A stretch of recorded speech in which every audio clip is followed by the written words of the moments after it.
Welcome to Escaping Cubicle Captivity, where we help you figure out what you want to do, how to do it, and how to turn it into a full-time business. I don't believe in a one-size-fits-all business model. That's why I introduce you to a variety of entrepreneurs to showcase the wide spectrum of business opportunities available to you. By listening to Escaping Cubicle Captivity, you get a chance to be virtually mentored by successful entrepreneurs, coached on how to break free from the employee mindset, and you get access to a great community at designthelifeyouwant.com. Here to help you, motivate you, and dish out the tough love when you need it is me, your host, Shamika Williams. What's up, Escape Tribe? This is your girl, Shamika Williams, coming to you live and in living color for another episode of Escaping Cubicle Captivity. Today, I'm excited. I'm pumped because I do have a special guest for you today. And I'm really excited about this particular interview and conversation because today's guest really exemplifies how to thrive when you're faced with adversity. So I really admire her courage, want to share her story, but just her ability to thrive in the face of some very tough challenges. So I hope you all are able to listen to this particular episode and just take note that tough times, they do come, they may happen, but they don't have to prevent you from reaching your goals and achieving the success that you desire. I hope you enjoy. Thank you so much for joining me today on the latest episode of Escaping Cubicle Captivity. I have a special guest for you today. Today we are talking with AJ Austin, also known as the Socialprenista. As a certified life and business coach, she specializes in developing and facilitating training programs for women with small businesses. AJ uses her life and professional experiences to help her clients elevate their business vision and to increase their business impact, influence, and income. AJ is also the author of several books, including Secrets of a Socialprenista. AJ, thank you so much for joining me today. Thank you so much for having me. It's an honor to be here. Wow. I'm really excited to have you on the show. I'll say one of the main things that excites me is the fact that you were referred to me by a great friend of mine. And so I value her opinion and her referral. And so that's something that I thought was pretty cool. I do get referrals every so often, but not too many from friends. So I definitely am excited to have you on the show. Can you start off by telling us a little bit about your business and what you do? Sure. Well, thank you again to you for this fabulous platform. And I'm definitely grateful for the recommendation. And I'm so glad to know that we're connected on social media, online, and the great world and platforms that it offers. I'm a business and life coach, but I specifically focus on women small business owners. I like to call myself a vision elevation expert. And what that means is I help you see where you are, but see beyond. I call it see far, C-F-A-R. I help you see far beyond where you are and get you one step closer on your journey to success. And so I help you hone in on where you say you want to be, get you clarity, focus, accountability, and results, hence the C-F-A-R or see far for short. And we use that as a way to connect and communicate your brand and your messaging, bring it all together to make sure that you're having the right conversations with the right community that connects and converts to clients and what I like to say, cash, checks, and credit cards. And so that's a little bit about what I do for women small business owners just worldwide with the business and life coaching.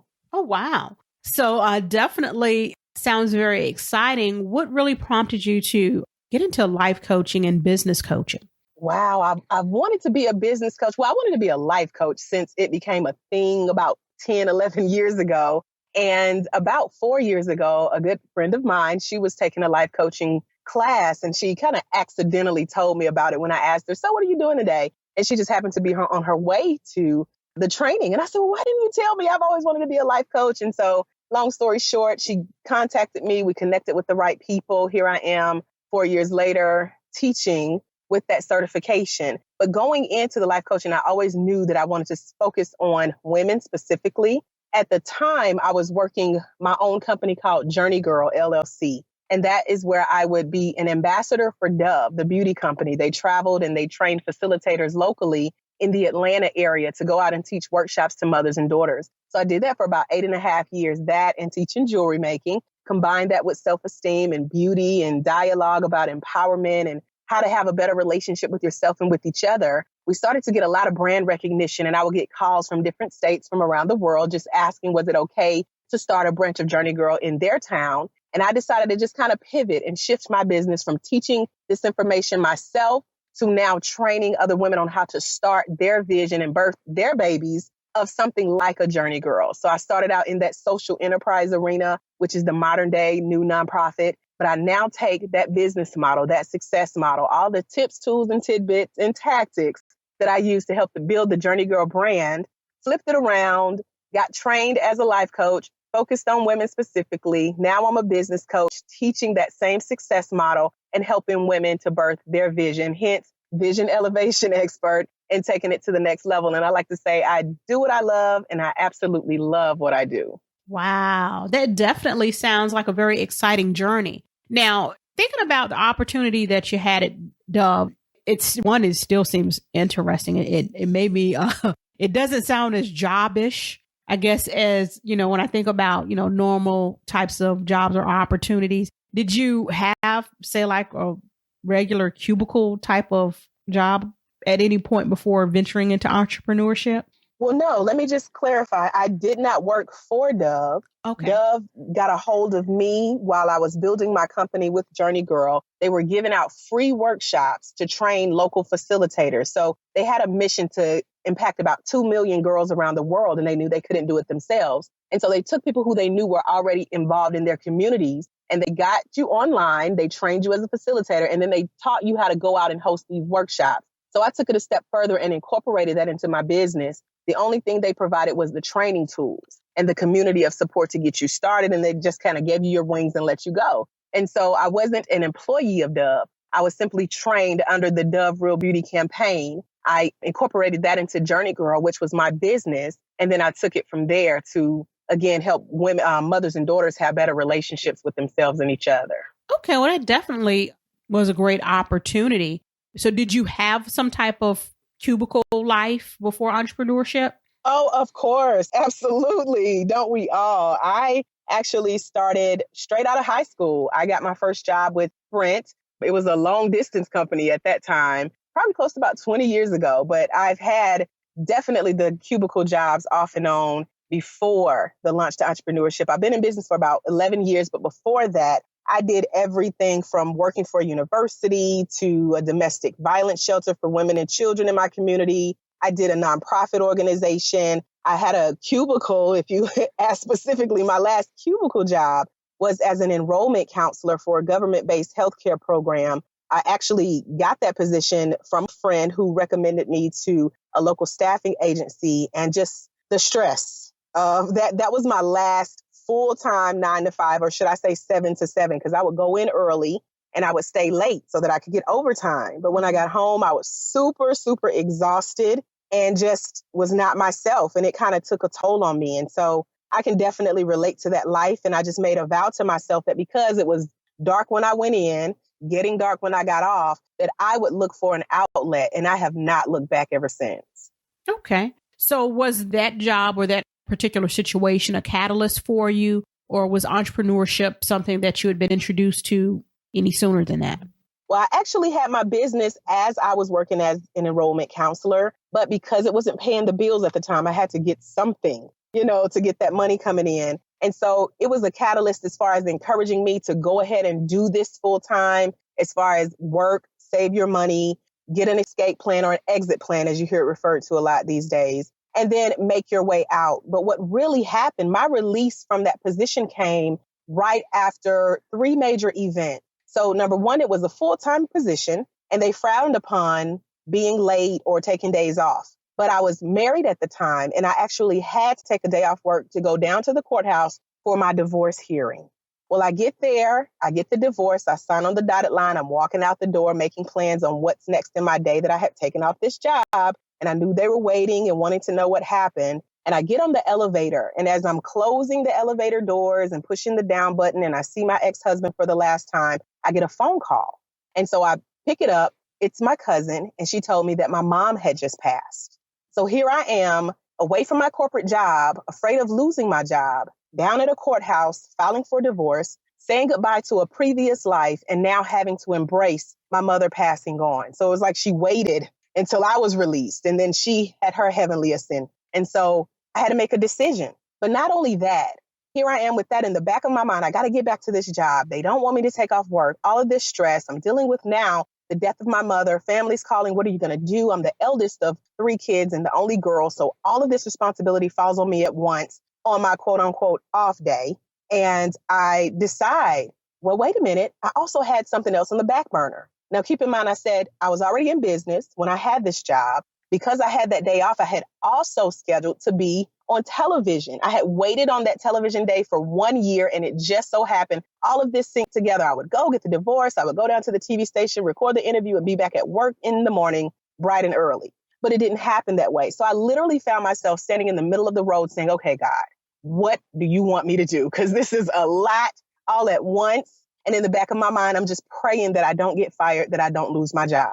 And so when I tell this story, people say, well, what happened? What did you do? What decision did you make? So I decided to postpone the television interview. I went back to my mother's house to handle her final request and take care of her estate and things like that.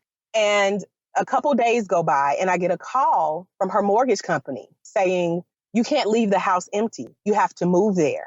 So now here's another unique request. I have to literally pack up my life and go live in my mother's home so that she doesn't lose the dream that she worked so hard for as an entrepreneur. So she was an entrepreneur for about 15 years, and she literally took her business to the grave.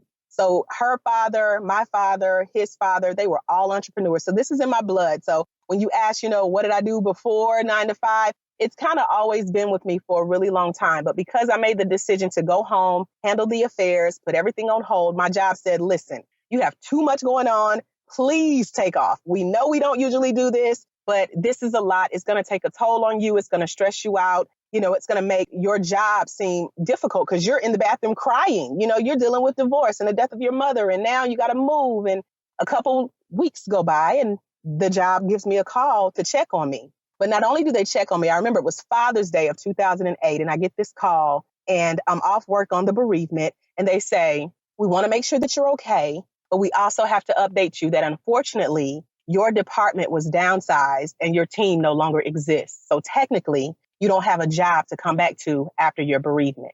So here I am again, having to make another decision. So a lot of people say, well, it looks like the decision was made for you. So when you ask what was my life like before entrepreneurship or what was the catalyst, that decision that was made for me that picked me up and took me out of that cubicle, out of that captivity, and placed me exactly where I need to be is why I'm here today, 11 years strong, 11 years later, and impacting thousands of lives around the world, doing what I absolutely love to do through my company, The Socialprenista, as a business coach for women small business owners. Wow, that definitely is a very powerful story. And I think for me, the very next logical question is going from that place of having all of those things kind of happen to you, somewhat like domino effect. How did you start from there to start growing your business and really being able to focus on your business after going through those series of events? Yeah, so I took it as a sign. I had been kind of saving up. I did what's called a 50-50 plan, which is basically when you get paid, use 50% of your paycheck to do the things you need to do in your life, like pay rent and, whatever, eat and pay your bills. But 50% was also going to build inventory for my company, things like office supplies and things I knew that I would need to run a business successfully. So I took that as my out, and it was my time to now use what I had invested in for a few months to build. And so I took it. And I also took the time that I now had. I was free. I didn't have to be anywhere, get up at 4 a.m. to be there by 5. And it just took so much stress off me that I could wake up in the morning, go for a walk, think things through, come back home, write things down, all of these aha moments, all of these spiritual whispers that God had laid upon my heart, and just really plan out what my next steps were going to be. And so because I was already kind of getting my feet wet in the business, people knew of me and they knew they could call and hire me for certain events concerning empowerment and motivation and inspirational type things. So I used that as a chance to kind of get clear on what direction I wanted to go. So I spent a lot of time planning, researching, writing things down. I have a collect of journals of ideas. I took a lot of trainings. I read a lot of books. I listened to a lot of books on CD or books on tape because this was several years ago. And I started to learn how to sell and how to market and how to brand, and just took what the experts were doing, but not just modern day experts. I went back in the day to Zig Ziglar, to Tony Robbins' early things, to the life story of Oprah Winfrey. I studied Mary Kay. I studied the founder of Chick-fil-A. I studied the founder of Kinko's. I studied all these people who had built these big companies that we knew of. And I wanted to hear about their humble beginnings because they were where I someday hope to be. But at that moment, I was in that beginning stage and I needed to know how they use where they were to get where they wanted to be. And so I just really used that time to absorb all the information that I could and then mapped out a plan for what my next steps would look like, because that's the most important thing, is having that plan as your foundation so that when you kind of get off course a little bit, you can look back and say, okay, this is what I said I wanted to do. I got to make sure I stay focused so that I can take that course that I promised myself, to get to where I want to be. That's very interesting that you spent so much time studying. I think a lot of people are willing to study, but what you also did was take action. So I want to find out from you, and maybe this will help some individuals who suffer from that analysis paralysis or who are great consumers, but not necessarily great action takers. How did you take what you were learning and then implement it? Did you have a specific process that you would go through just to say, okay, I've read this particular book. Okay, now I'm going to go say, try it out in this particular arena. How did you put those things into practice?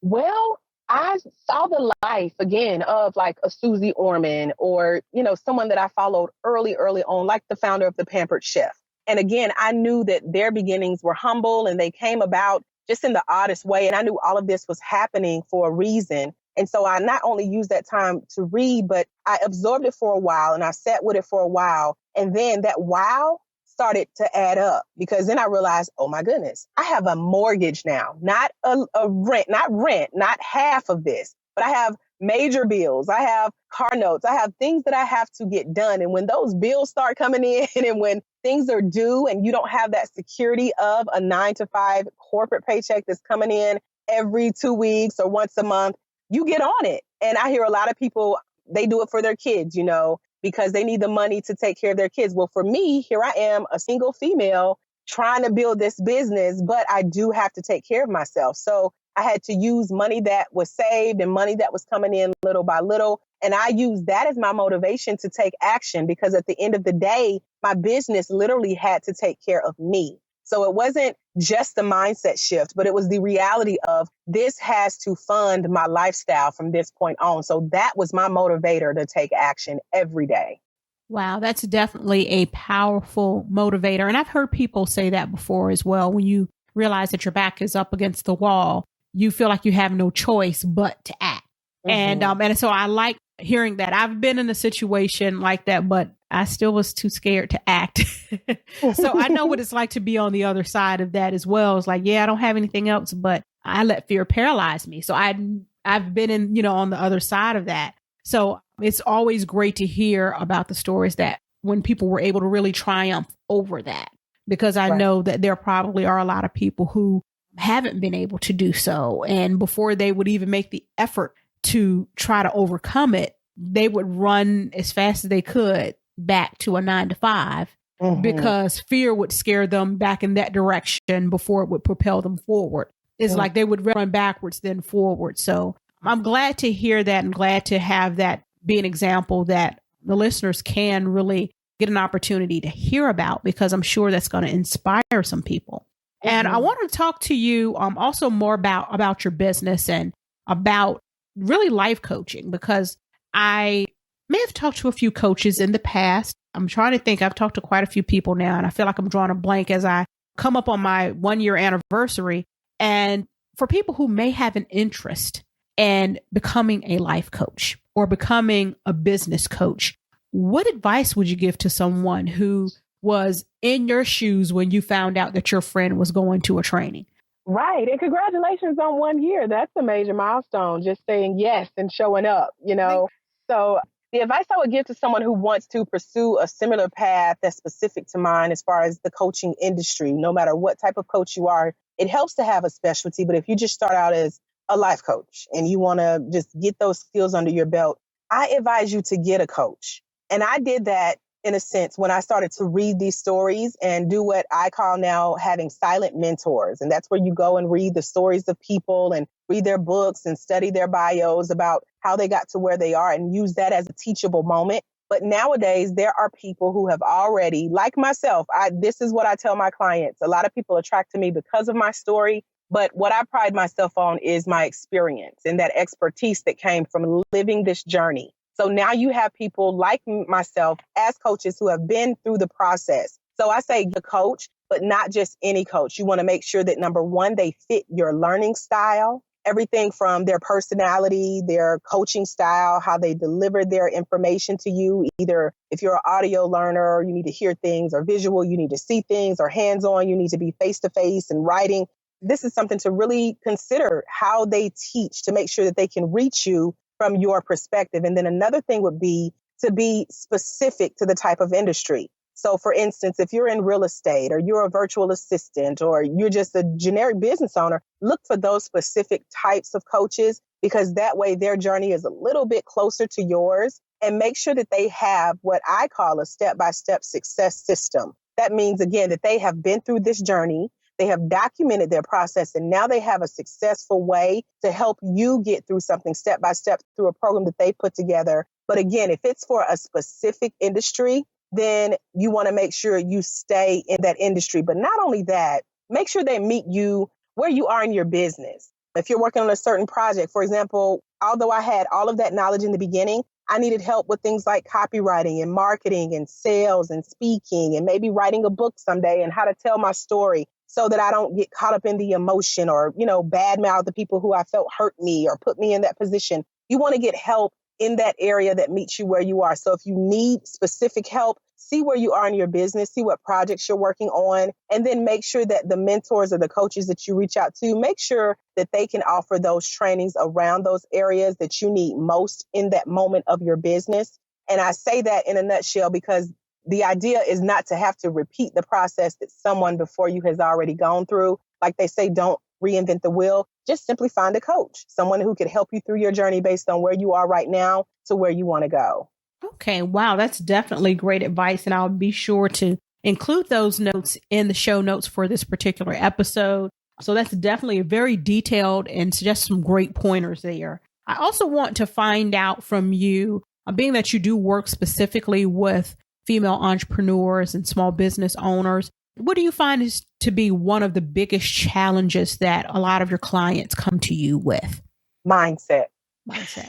Right off the bat, it's mindset. It's all about how we think. And it goes back to childhood, how you were raised, what your culture was like, what environment you were in, how you looked at money, how you looked at education. One of the first things we went over in my life coaching training was to think about our relationship with money and think about the environment that we grew up in and think about when that topic of money came up, what happened?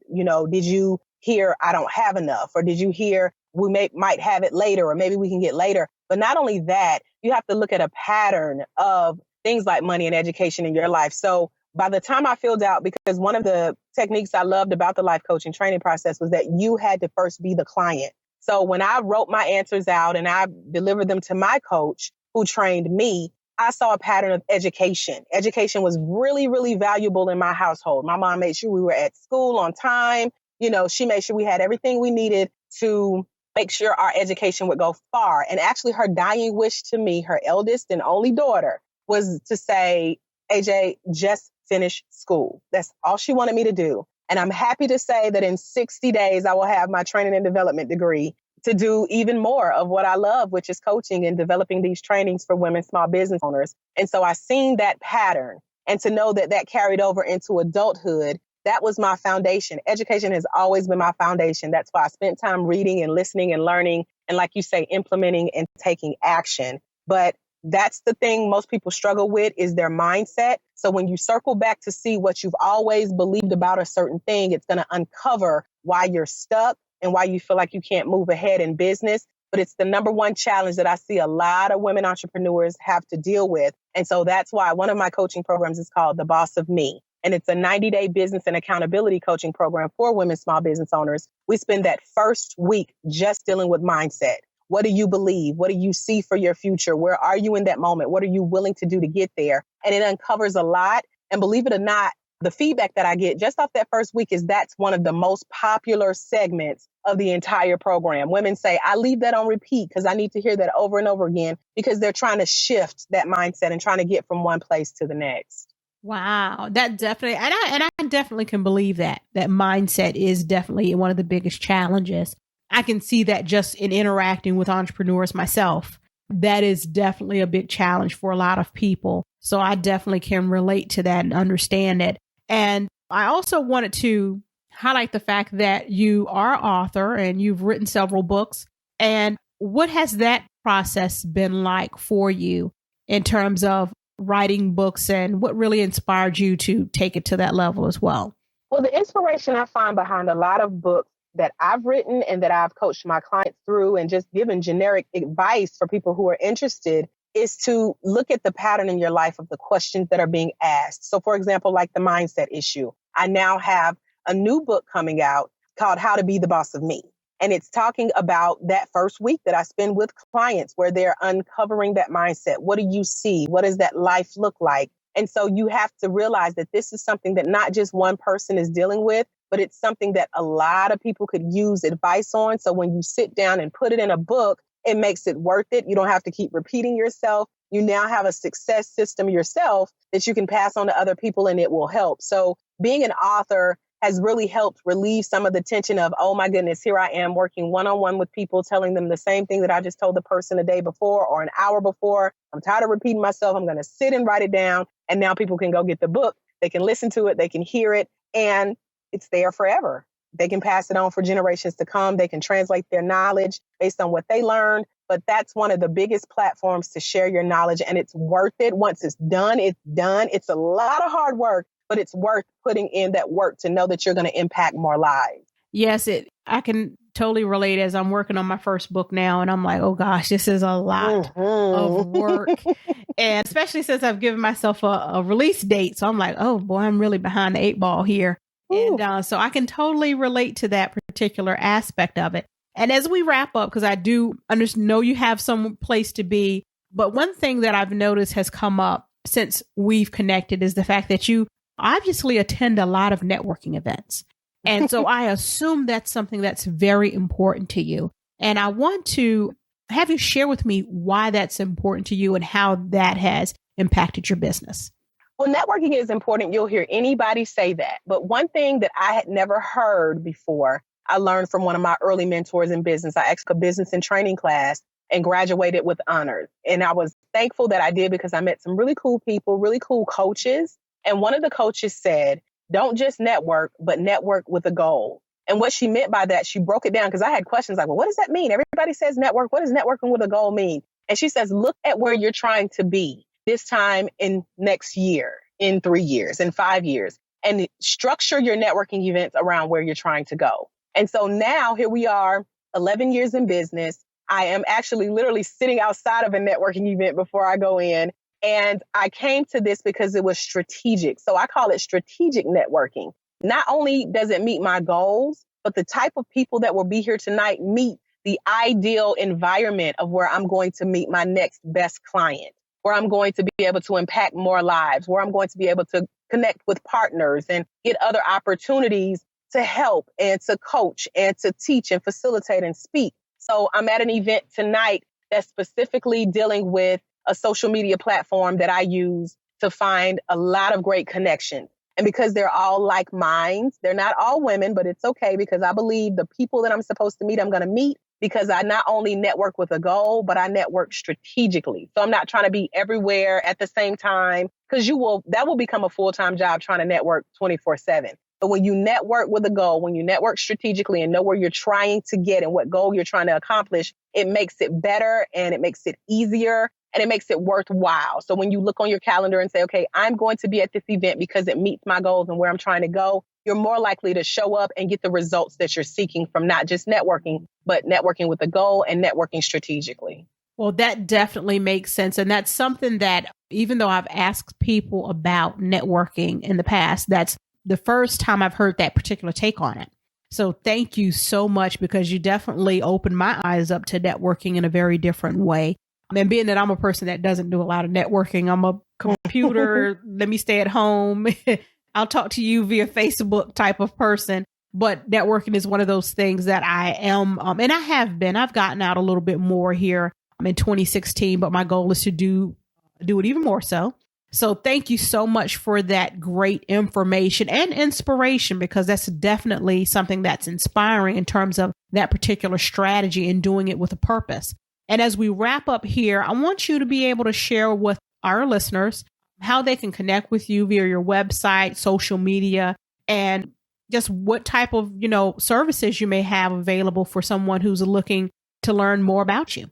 Sure. So the quickest, easiest way for you tech savvy listeners is to text the word follow _boss of me to 40404. Again, text the word follow _boss of me to 40404. And the way I remember where I am online with all of the social media that's going on is I use the term uplift, because that's what I do for women small business owners. And it's UPLIF, but I use it to break down YouTube, Periscope, LinkedIn, Instagram, Facebook, and Twitter. You take those first letters, except for the Y in YouTube, I put a U, but it spells uplift. And on all of these uplift social media platforms, I am at Socialprenista. That's at or / Socialprenista. And if you can't pronounce it, go to Google. I pop up. You can put in Andrieka J. Austin, AJ Austin, or Socialprenista. That's how to find me on all things uplift. And then I have a lot of great events and engagement opportunities for entrepreneurs on my website at www.thebossof.me. That's thebossof.me. And so if you're at a place in your business where you're ready to be accountable, get results, get some clarity, and move to that next level so that you can escape that cubicle captivity, then I encourage you to visit thebossof.me and sign up for our email list to get the details and stay in the know and in the loop with different things that I share with helpful tips, tools, and tidbits of business advice, all things the Socialprenista, upcoming events, where I'll be, where to find me speaking, where I'll be teaching workshops. And if you're here in the Atlanta area, I'm very active in the community, and I love to meet people from that I know online. I love to meet offline and get to know you face to face and where you are in your business and how I can help take you to the next level. All right. Well, thank you so much, AJ, for joining me. I really do appreciate it. Thank you for having me. I appreciate it. And thank you to all of your listeners. Thank you for listening to Escaping Cubicle Captivity. If you've enjoyed today's episode, please leave a review on iTunes. For show notes and other bonus content, visit www.designthelifeyouwant.com. If you listen primarily on your Apple device, you can also access the links and leave a review from the podcast app. And remember, your life is a masterpiece. So design the life that you want. Thank you.